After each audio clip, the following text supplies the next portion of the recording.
Welcome to In Conversation with YWLC, a podcast by the Young Women's Leadership Connection. YWLC is a volunteer-run organization operating on a not-for-profit basis. We are dedicated to supporting and empowering young women in Singapore, aged 21 to 35, through mentorship, leadership development, social impact, and networking. This podcast is a space where we share stories of resilience, growth, and transformation. Conversations that inspire and amplify women's voices. Join us as we dive into the experiences and insights of remarkable women who are shaping the future. Find out more about our community at www.ywlc.org.sg and follow us for updates. Let's start the conversation. So this series of our In Conversation with YWLC will be focused on our mentorship pillar. The YWLC Flagship Mentorship Programme is a prestigious program which offers selected YWLC members the privilege of being mentored by some of Singapore's most accomplished female leaders. Structured over a 9-month period, it provides opportunities to these high-potential young women to develop as leaders through the guidance and sharing of our mentors. To find out more about the program and our mentors, please visit our website for more details. In this series of our In Conversation with YWLC, we'll be focused on why mentorship matters, why it matters in your own personal and professional development. And through our different guest speakers, you'll get a glimpse of their personal journeys, their lives, and also how mentorship has impacted them as mentors and mentees as well. Hello to all listeners. In this episode of our In Conversations with YWLC, we have two special guests today from our mentorship program. We have Karen and Jing Wen, our mentor and mentee. Today we're going to talk a lot about how the power of mentorship, how it can impact our growth in our leadership and also into our personal journey. So when people think about mentorship, they think about career advice. But mentorship is really, it's more than that, and it transcends into other aspects of our lives as well. Mentorship, when you think about it, it's really a more transformative journey on how it shapes young women into how they navigate their leadership, decision-making, and all aspects of our personal lives as well. So in this episode of Mentorship Matters, we sit down with Karen, the general manager at Cheers FairPrice Group, and one of our fellow mentees, Jing Wen, who kind of has risen the ranks in the travel management industry. And hosting this episode will be myself. My name is Karen. I'm part of the YWLC Executive Committee. I'm the Director of Mentorship. And outside of my work, I do public policy and engagement in the digital assets industry. So just a brief introduction about Karen and Jing Wen. So Karen Ong is the general manager at Cheers FairPrice Group. She's an exceptional and experienced professional who has held various key leadership positions in some reputable global companies such as Lux Asia, Moet Hennessy, Mattel Asia Pacific, L'Oreal, just to name a few as well. And Karen, you're also very passionate about leading from the heart, building high-performing teams and delivering action-driven results. And Karen is also a firm believer of education and is passionate about really nurturing the next generation of young female leaders.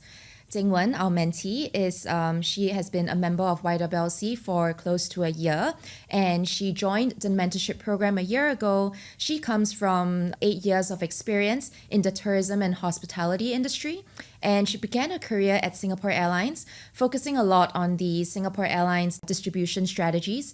Jing Wen then moved to FCM, a corporate travel agency, where she spent 5 years across 3 different roles, and from client management to working alongside with C-suite execs. So in her current role as head of FCM meeting and events, she leads the M&E pillar within Southeast Asia and managing both the team and P&L accountability. So maybe we can start off with some light icebreaker questions. And so maybe to yourself, Jing Wen, we can just take ourselves back to maybe when you were applying for the mentorship program. I think you were at that stage where you were choosing which mentors you'd like to get matched with. So maybe you can talk me through what was your thought process in selecting Karen as your mentor. Yeah, I think that's an interesting one, Karen. So when I looked through the full list of mentors, I was like, wow, that wide range of experience and industries, how do I start choosing, right? Everyone is so successful, and I'm like, if I would talk to everyone, I would really want that opportunity. But when I really looked through what I want to do in my future career, it was very commercial driven. And when I look at Karen's profile, she's done so much commercial roles that I've seen that is something that I really look forward to just hear her experience. And they are from really very different industries as well, where she has proven that it can be done. So I thought that was a very interesting path that she has walked through, that I really wanted to learn from her. So I sort of picked her as my first choice. And I'm very glad that, at the end of the day, I got my first choice mentor as my mentor for the program. For the mentorship program, so while we do encourage in our application form for interested applicants to kind of share their mentors that they're interested to get matched with, but at the end of the day, we have a selection process. And so I think at the end we have matched Karen and Jing Wen together. So after we've kind of done the allocation, and then I'm presumably you guys had your first meetup. How was that? Maybe first impressions, and how did initial reactions were, and how did the relationship grow over time? And I'll leave it, whoever wants to start first, and then we'll continue from there. I feel like I'm on a dating show. Yeah. I think it came quite naturally. We decided to meet. The first one over lunch, I believe it was very casual. And the conversation, the chemistry was there from the get-go. So we just had a very open, casual conversation. There was not much structure. It was more of, let me know what you're trying to get out of this relationship. And then, and I was very open to say, let me know what you need, and I'm open to share. So it just started quite organically, I would say. It wasn't something that I had, I'm not typically a very academic, I don't approach it in a very intellectual way. I approach mentorship in a very open way where, the intention is really just to give back and to nurture young talent. So we sort of took it from there. Yeah, when I was meeting Karen, honestly, I was so nervous. I don't think Karen would have felt it, because I'm I've seen Karen on papers, and then it's the first time I'm speaking with someone who has, she has so much things to do in her life, and she's spending that lunchtime with me when she honestly could have been doing so many things that in her life, right? So I really treasure that period, and I also reminded myself of what I learned from the YWLC mentorship kickoff session, where we need to be very mindful. I do have a lot of questions for Karen, but my intention was to build a more open relationship with Karen on my first interaction. Not so much of, bombarding her with a million questions that I might have of all the situations that I need help on. So I really came in with an open mind, and I think that's where we sort of, clicked, because we both were really open, and the conversations were very genuine, and I really felt like that's really why we sort of connected really well in our first few instances as well, and that just sort of grew from there. Okay, well, that's very nice to hear. And I think maybe this question is for you, Jing Wen. Actually, what motivated you to actually get mentorship in the first place, and maybe what motivated you to join YWLC as well? Yeah, so I've been really lucky to be part of a mentorship program in my company. So I have my Asia managing director as my mentor, which is really lucky for myself in the program, and I learned so much from him. But what I realized is, as I was taking on a new role where I am now a leader, I manage P&L accountability, I'm actually the youngest in my team. So managing, a team where they are different experiences, different gender, I knew that I was going to face a series of challenges that might be really different. And I really wanted a female mentor to sort of guide me through that journey as well. I also found myself speaking in sessions where I was using words subconsciously, like I think, maybe, sorry, without really knowing what it meant. I was pretty certain of the topics that I was talking about, but those words just came out of my mouth very naturally. So I caught myself doing that, and I was like, that's not what I want to do in my future. I really want to fix this. And I thought that, joining a mentorship program with YWLC would really fit. And as to why YWLC, I think I was really looking for a female mentor. And when I interacted with the YWLC community, I really feel that it's such a nice place to be in where the community uplifts each other as well. So that power I felt really empowering, as a female leader, that I know that, these are the challenges that are coming my way, and I rather get prepared for it by speaking with a neutral, mentor that I really look up to help me navigate that path. So I'm really, really glad to be part of this mentorship program that really helped me navigate through that journey as well. Okay, it's very heartening to hear, and I'm so glad that you when you were like thinking about mentorship, YWLC came to the top of your mind. And I think we've heard a lot of similar stories. Mentees actually learning a lot of valuable experiences and advice from our mentors.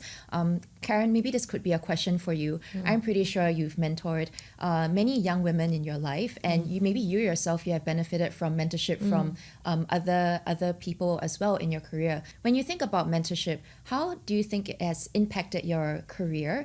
And maybe a follow-up question would be as well, do you think that being a mentor or a mentee, has it helped shape some of your philosophies or how you approach different situations? Absolutely. I think there are important junctures in my personal and professional journey where I had the privilege of working with a mentor, or sometimes a coach, not necessarily a mentor, but these people will help me shift my perception on certain things and also shape values and beliefs. I think we are all a product of our experience. I would say if I go way back, then my first ever mentor would be my mom.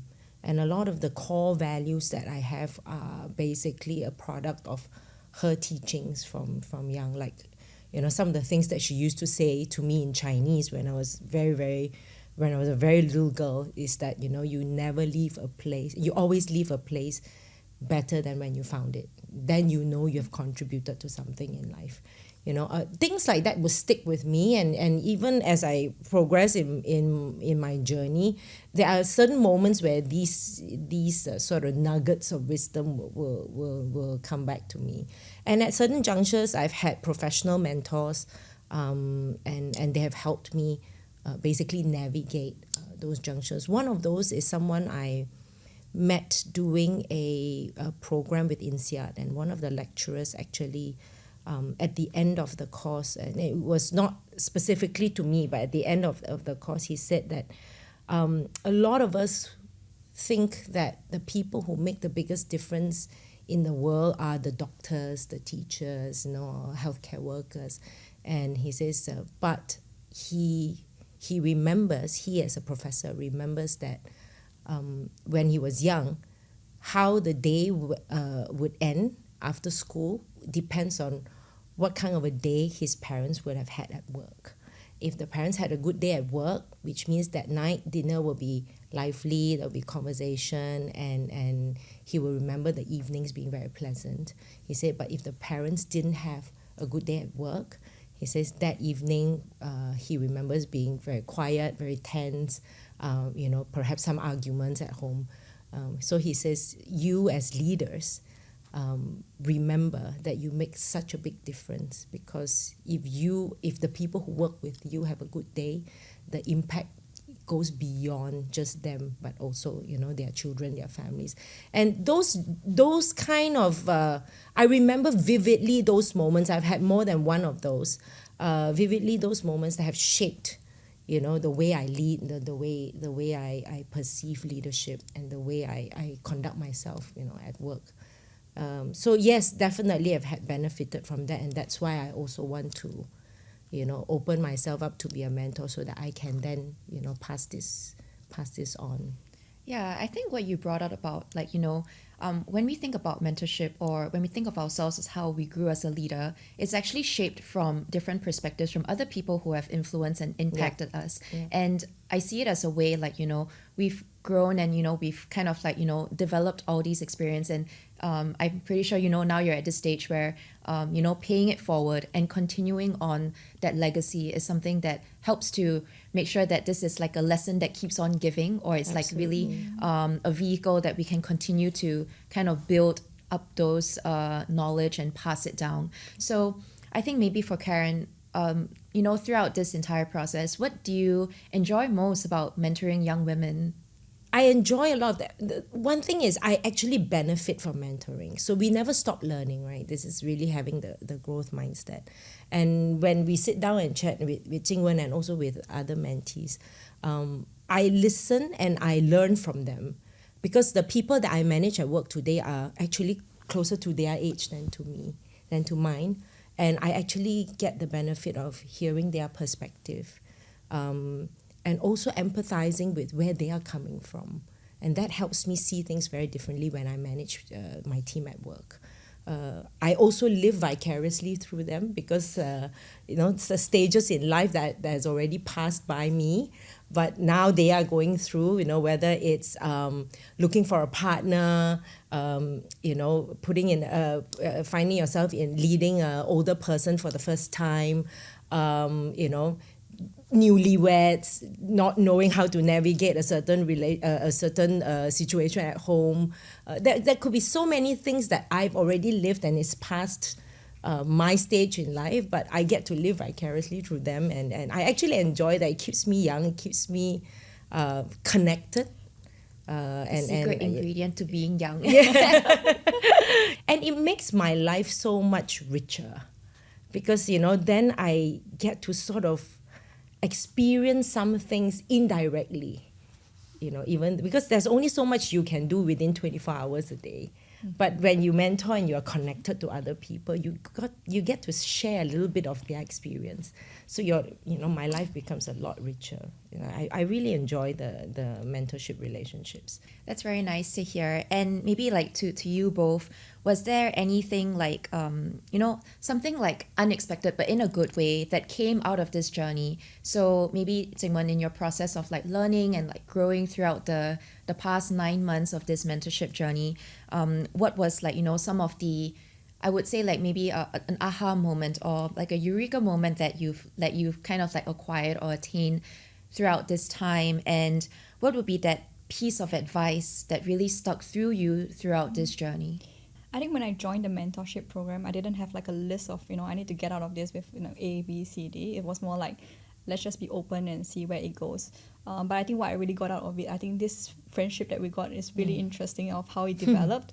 I wasn't really prepared for it, because I was like, Karen has so many things in life that she's doing, and she's meeting so many people as well. So like, how do I just be open and let's just see where it goes? So I think that was really nice that we took away. And to Karen's point, we talk about work, we talk about life, we talk about partners.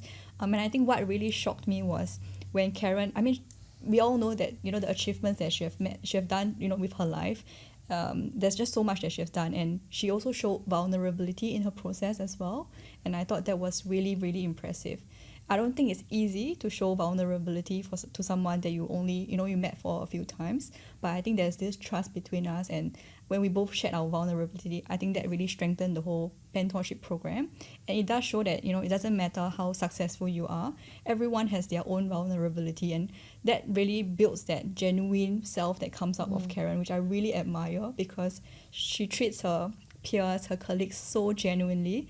And I thought that was just something that I really learned through living, like just seeing how she operates at work, the stories that she tells. But those may not be advices that she was telling me, but just listening to how she conduct herself was really impressive. Like, I just think that is something that I really took away that I wasn't really planning to. It was more like my life and what troubles I have, what challenges I'm going through, how is Karen going to help me. But I found it really impressive when I was just looking through her journey, and then when she shares some of those, how she tackles them, it just shows so much about her personality and character that I felt that I could really learn, moving forward, where it's okay to be vulnerable, it's okay to ask for help, it's okay for so many things to happen, and you just have to be genuine about it. Yeah, that was really, really good for myself to sort of see. Yeah. And it's really nice to hear that kind of like, a mentoring relationship has also involved to like a friendship between you both. Okay, so for our mentorship program, we always get asked, sometimes what would be the difference between maybe mentoring and coaching. And Karen, you did mention like, you've experienced both mentoring and coaching. What is your perspective on how both are different, or do they complement each other in any way?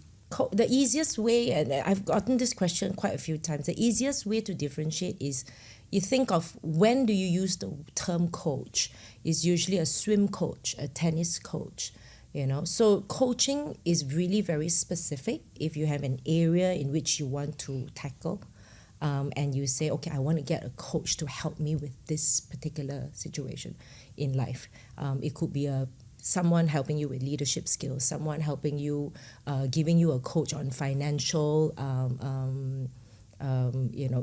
prowess so that you can be better in managing a P&L. It could be a coach in a specific area in which you want. So to me, coaching is more specific in addressing an area, and it's usually involves a lot of asking the right questions. So as a coach, I will ask, okay, so what do you think?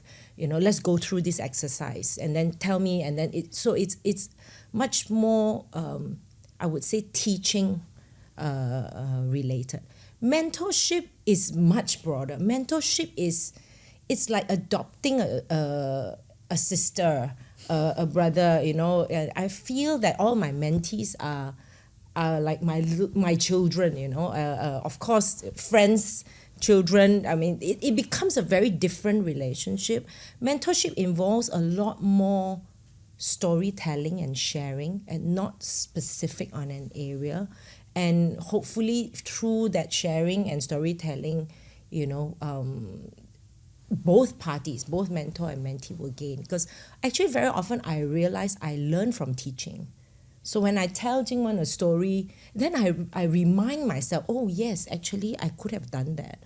Or sometimes I do it without intentionally doing something, and I tell her, and then I realize actually I didn't realize there was an approach I could have taken, but as I'm sharing with her, it becomes clear to me as well. So mentorship is a lot more, I would say, a lot more authentic, the relationship, whereas coaching is a lot more specific and intentional. Whereas mentorship really involves opening up yourself, being vulnerable, showing your authentic side, so that the other party can learn from your journey. Yeah. So it's a very different relationship. Both are trust-based, because without trust, nothing can move forward. Both are trust-based, but it takes a very different approach, I would say. And I guess it also depends, like, the goals that you're trying to build up for. Yes, and absolutely. It's just, yeah, I guess you can see it as, like, different types of tools, vehicles for you to achieve the success that you want in the goals that you've set out for. So having said, I mean, mentorship can, at moments when needed, become a coaching relationship just for that particular moment. So for example, we have a mentorship relationship, but if one day Jing Wen will come to me, I have a specific situation now where I don't know how to handle, then that moment, the mentorship can be a coaching relationship. It's not so sort of, fixated. Fixed. Yeah, it really depends on the situation. But the mentorship relationship is a lot larger. But certain moments when it's needful, it can become a coaching relationship. Okay, that's great to hear. And I think I guess it's in a way like how you complement each other and how you complement the both tools and vehicles. Now we're going to talk a bit about, how mentorship helps to navigate one's own leadership and growth. And so, Jing Wen, this question is for you. So, stepping into your role, and I'm pretty sure your role comes with, like, a multitude of challenges. So how did YWLC Mentorship Programme help to set you up for success and help you to overcome those challenges? And how did, your mentor, Karen, help you in navigating those challenges? I think with the new role that I took up, there were just quite a number of areas that I knew was coming my way, which was new. So number one is I was leading a team that was experienced, older in age than myself, and they all come with very diverse background and experiences. So navigating that leadership, it was around defining who I want to be as a leader, and I was having P&L accountability. So how do I manage the various stakeholders? How do I manage my boss? How do I manage my peers and my subordinates as well? So I think when all that comes together, I really was using Karen, just sharing the journey that I was being on, and she was giving me really looking through from her lens on my situation, because sometimes when I'm in it, I tend to want to react and not respond, which was something that I really learned from Karen, is that everyone can react to a situation, And when you are in a new situation, you tend to just react because you don't really know what's the response that you want to give. But just being very mindful about my response was something that I really was practicing, which was what Karen has sort of guided me through as well, where it's about being really very mindful about how I respond to the situation, how I respond to what comments were coming my way as well. And there was another part that I really find it really useful, was that as a leader, your actions and your words are really multiplied. So you might not really think through so much about what you wanted to say, but because you are a leader, the way that you say and the way you conduct yourself gets amplified in such a way that is so huge for your team. So I've been a lot more mindful about what I say, what I do, and that really helped me quite a bit in my journey. And I think the last but not least was around how Karen is as a person and as a leader as well, where she's very genuine and she builds that trust with her peers and her team as well. So as the youngest in the team, I did a lot of that work. So I've invited them to my wedding. They came to my house. They know my husband really well as well. So I think it's really around just opening up and really just accepting them in my life, where I'm trusting them with all this knowledge about me, and I'm really okay if it's just this is me and this is my authentic self. So that's where I really want to build the friendship or the relationship from being who I am as a person. So I thought that was really just how I use a lot of the lessons that I've learned to navigate through the journey that I'm on as well. And it's a journey that keeps on going, because new challenges come every day. You expand a team, a new personality comes on board. How do you manage that? So I think it's really just continuously learning and just navigating through those challenges. A lot of people look at leadership as something quite imposing, and looking at it as basically it's a status thing. But to me, and we had this conversation in one of our many meetups, leadership is really number one, a privilege, and number two, a burden. And that's why actually you find a lot of young people today, they say, I don't want to get promoted, because promoted means, I have to manage all these things. It's a burden.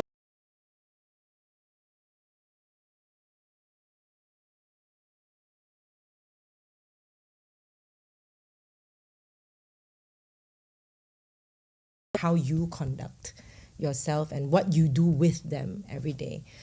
So it's actually a huge responsibility. And there's this book that I always advocate for people to read when they are new in leadership, is Why Should Anyone Be Led by You? So you need to recognize, or any leader, any one of us, we need to recognize that when you're being placed in a position of leadership, it is first and foremost a heavy responsibility, because now you're in charge of people. And two is, it's a privilege, because what makes you so special that they need to listen to you, and they have basically there is no sort of reason for people to listen to you except after you have earned or gained their trust and respect. So there's two ways to look at leadership, and a lot of people say, oh, you're just, you've moved up in life, it's a success status, it's a sign that you're doing well, and therefore, you're now put in charge, and you're responsible for the P&L and all that. That's the very sort of manager way of looking at leadership, and people that are new in leadership often look at this aspect more and forget that actually leadership is more about being in charge of people now. And that's a very different skill set and a very different perspective.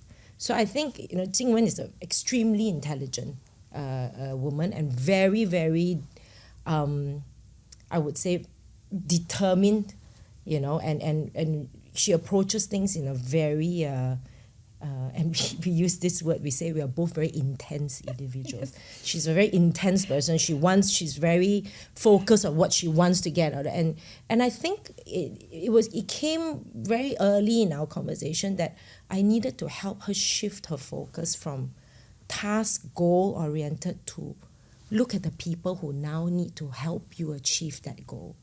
And once you shift that focus from task or goal to people, your entire leadership style changes. And it started from there, and then the rest of the conversations, like she said, hopefully helped her with, managing that team. Oh, I like that concept. Is it switching from task to the people. To the people oriented. Yeah. Yeah, because actually that brings me to my next question on, when you guys kind of have your sessions, and when you think about, problem solving, what were the kind of frameworks or tools that you kind of shared to Jing Wen to kind of navigate all these different issues? And maybe you can share a bit more about that. Yeah, I think a lot of it came from Karen's stories of what she's been through. So I don't think it was like there was a no framework. Oh, okay. Yeah, but everything I'm not was the most structured person. Yeah.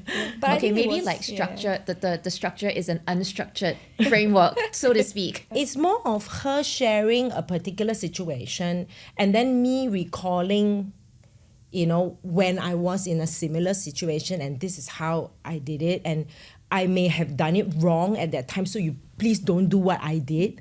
I think now at hindsight I could have done it better, so maybe you take this approach. Or it's a situation where I've gone through and I think I handled it pretty well because it worked out, and then maybe you try to emulate because this one worked for me. And I remember in the last meeting we had, I told her, use love language. I said, there are 5 love languages. And I said, maybe you need to understand what is the love language of your team members, and then you use love. She said, I never thought of that. I know love language, but I thought only applied to my personal life. I said, yeah, maybe. I said, but everyone's human. They all need affirmation in different ways, right? And I said the love language just would be the easiest way. So if you want a semblance of a framework, that would be an example of, but it's really not something I, intentionally think about, frame it, structure it to help her. It's more of in the conversation, I said, maybe we can use this because I've tried this before and it worked for me. Yeah. So yeah, it was really a lot of the stories that Karen has been through and seen. And yeah, like to her point where she was also showing vulnerability, that she knew maybe some of the situations could have been dealt differently because, she was very young or whatsoever. And there were situations that she's done really well. So I sort of picked up from there and dealt with the situation that I was facing. So I think more really just genuine sharing and personal sharing was what I really benefited from as well. Okay. Yeah. All right. So I think it was really nice to hear about how, the kind of conversations that you have during your mentoring sessions. Maybe we can take a broader look at maybe the landscape today in the workforce. So, I'm pretty sure the challenges that young women face in this day and age could be very different from the challenges that was faced by young women maybe in maybe 10 or 20 years back. But I think irregardless, Karen, what do you think would be the key qualities or the key kind of understandings that young women need to think about as they develop their leadership skills, and also the kind of aspects that they need to think about in order to, in their own ways, succeed in life? I actually, and I've shared this in some of the events, YWLC, when it's not just a mentor-mentee, when it's in a small group of many different young women. I actually feel very empathetic towards young women today because I feel that they have so much more responsibility and there's so much more they have to do in order to be deemed successful today. And I actually feel really sorry. Young women today, they have to spend a lot of time at work in order to be successful and to be seen as equal. The boundaries of work are very different now because people can be reached at any time. Gone are the days where work is 9 to 5. Now work is basically anytime, anywhere, and you are expected to be, contactable. So there is a lot of that, and then therefore the boundaries between personal life and work life becomes very blurred, and so a lot of young women also are not able to find time to pursue personal relationships. Whether it's a romantic relationship or, I no time to spend with my parents, or simple things like I have no time to meet up with friends. So there are a lot of challenges. And then, if they are married, then they will have to navigate, a newlywed kind of relationship and yet still be very busy at work, and how do I do that? And then a lot of them are living alone, or not alone, sorry, with their partner or their spouse for the first time and away from family home. So the adulting part comes into play, and they are struggling because they are working long hours, but are they expected to also do all the housework and then still go back to mother-in-law's house for dinner, and there are a lot of stress, I feel, and then as they journey on, there's this whole issue of having children. Should they have children? Can they have children?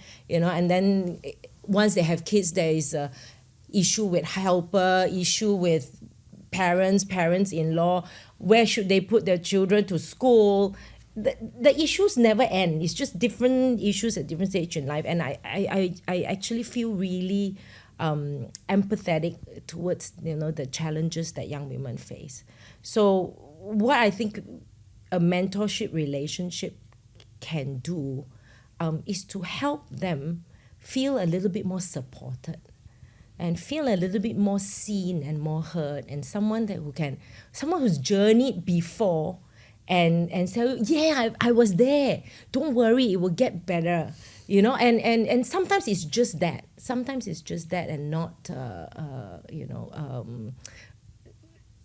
being really wise and having a lot of advice. Sometimes it's just knowing that someone has been through it, has gone through and has been successful in life, and it's okay because that person's been through, and I will come out on the other side as well. So today, I think for women to be in place of leadership is really just to embrace yourself. You bring a different style of leadership depending on who you are, and embrace that. Don't try to be a leader, because I read a lot of books, but I'm also very mindful that a lot of self-help books make young women feel they have to be a certain way.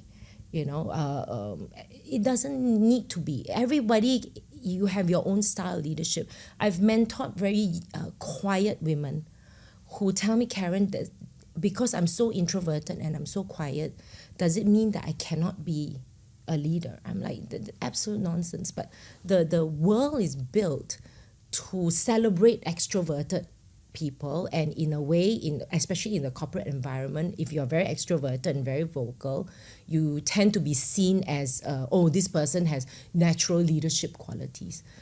So I've mentored very quiet women to say that you have a different style of leadership, but that doesn't mean that you are not there because you're not extroverted or not vocal, you don't speak up so much, therefore you are not suited for leadership positions.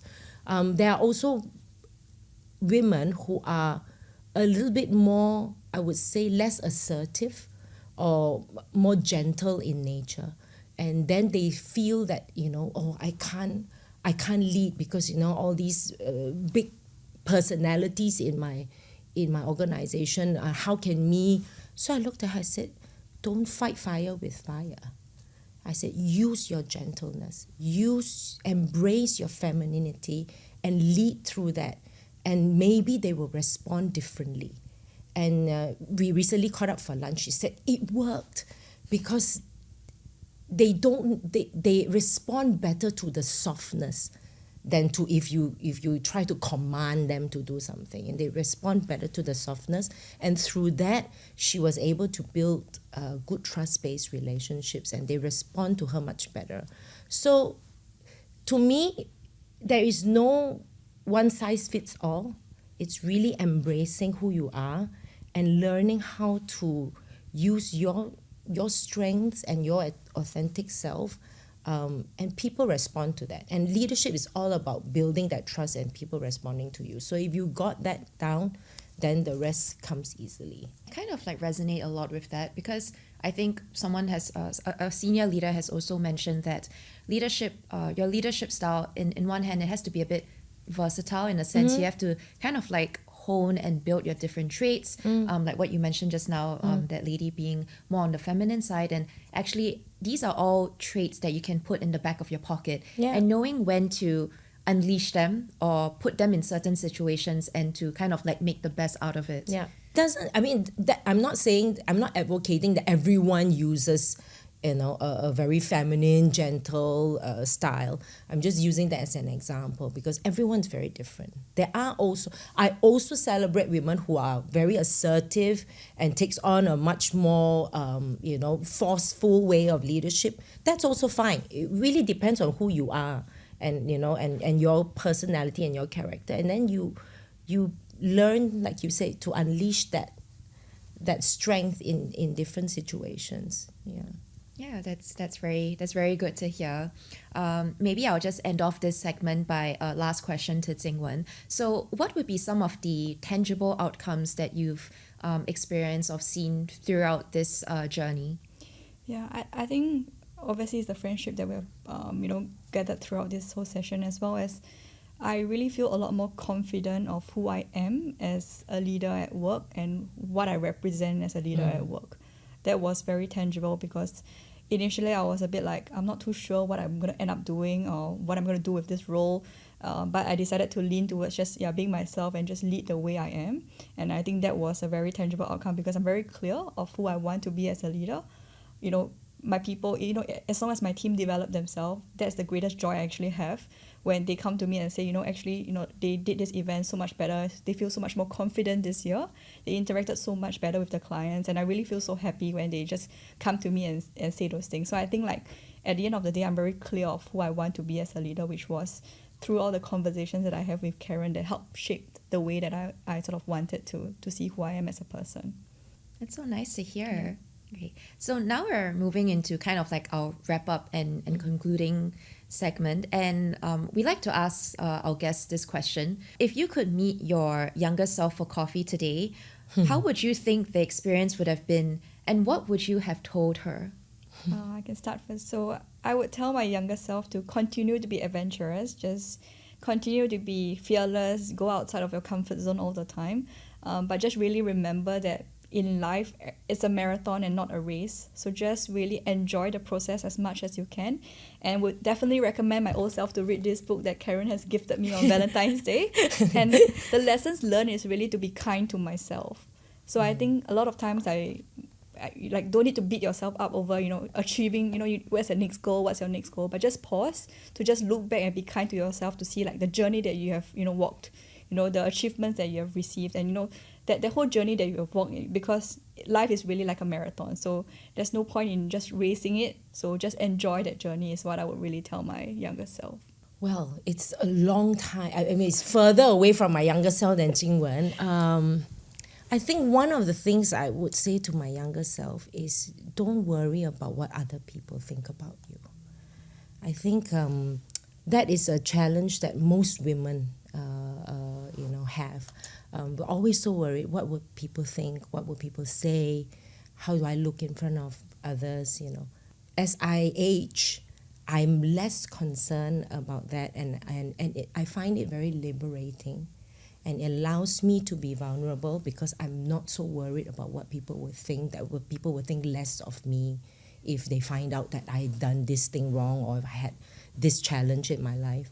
I'm not worried about that anymore, and in today's language, you sort of own it because that's your experience, that's your life. So that's what I would have said to my younger self. Just stop worrying, because it's not going to help you become your best self, because you're just all the time, at least when I was young, all the time trying to be who I think people want me to be, rather than just embracing who you are, which is why authenticity is so important, because in leadership, we often think people cannot see through. People can. Your energy is so transparent to people when you're trying to be somebody you're not.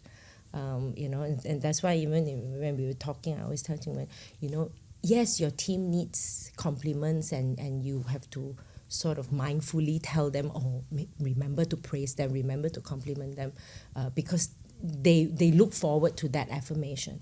However, please make sure it's genuine, because if it's not, people can see through it. Then you become a very this leader, she says that to everybody, she is not a true compliment. So to me, it all comes back to, as a leader, are you your authentic self, and do you allow that authentic self to come out in your leadership? And to me, it all boils down to what is the intention of the leadership. Is the intention of the leadership to build others? Like what Gina said, she's most happy when she see her team members grow and build others. It comes out. Is the intention of your leadership to achieve certain self-interest? It also comes out. Or is the intention of your leadership to build a very strong team? That energy, when you're a leader, is magnified and it's very transparent to the team. So go back to being your authentic self. And yeah, that's what I would have told myself. Don't worry about what other people say. Just be you. You're fine. Okay, it's very nice to hear, and I like how there was a moment of reflection, because it's like taking you back to meeting your younger self. So now it's not meeting your younger self. It would be meeting maybe like prospective young women who are thinking of applying to the mentorship program.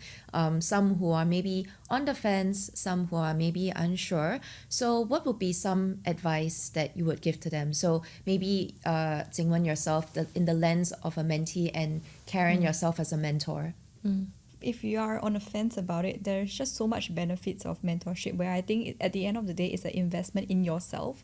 I mean, you can invest in a lot of things in life, but I think investing in yourself has the most returns. And because a mentorship requires your time, your effort, your commitment to building this relationship as well. So I thought that, if you just invest in yourself, you can use this experience to look through your situation, your life, through a lens of someone that you really look up to, has been on this journey before, and you are more effective in the way you manage your life as well. So instead of thinking that you're facing the challenge by yourself, you're actually looking through it, with the help of a mentor, that lens, to really help you navigate it in a lot easier. And I think that's really something that everyone should try, to really just invest in yourself. That would be my advice. For me, is don't be afraid. Mentors are also human. We are not, someone that you have to be, very, very, feel very, very, some people say, mentors are very scary. There's Like nothing you have to be. apply a professional. Yeah, be there's professional all the nothing time. to be afraid of. Think of it this way. A mentor is basically the mother, the aunt, the sister that you never had. And that you want, and there are some situations in life where you can't really tell your partner, you can't really tell your parents, you can't really tell your sister, you tell your friends, they don't really understand. So who do you tell? And that's where mentors come in. We fill a gap where we are supposedly more experienced and have been through the journey and supposedly more successful, and then but yet understand. And yet neutral, someone who has no self-interest, because you would say family has their interests, whether it's your partner, your parents, or your siblings. When you tell them, they will apply their lens, and they have interest, they have self-interest in your relationship. A mentor has no self-interest in your relationship. We are away from your life in that sense. So we only come in when you need.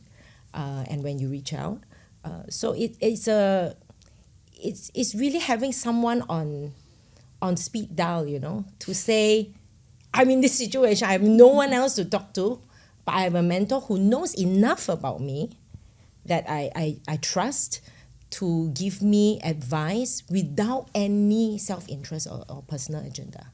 All she has is basically my interest at heart. So why not? If there's someone one more extra person in your corner, why not? It's already so tough for young people to go through, or young women in particular, to go through life today, right? Why not have someone extra in your corner that's, supporting you, betting for you? Why not? Yeah, I love you're just like a speed dial away from a conversation or support. Yeah. It's a very nice way to end up this very, and round up this very insightful conversation. So thank you so much, Karen and Jing Wen, for, spending time with us and chatting about this really important conversation. And I hope that our listeners who are listening to this conversation, they have all these tiny nuggets of wisdom that they've taken away from this conversation that can apply to their own life as well. So thank you very much. You're welcome. Thank you. Thank you Thanks. for having us. Thank you for joining us on In Conversation with YWLC. We hope this discussion has inspired you and empowered you. If you enjoyed this podcast, please share it, like it, and engage with it. And please don't forget to stay connected with us at ywlc.org.sg and follow us on social media platform channels like LinkedIn, Instagram, and so on. Until next time, keep growing, keep learning, and keep leading.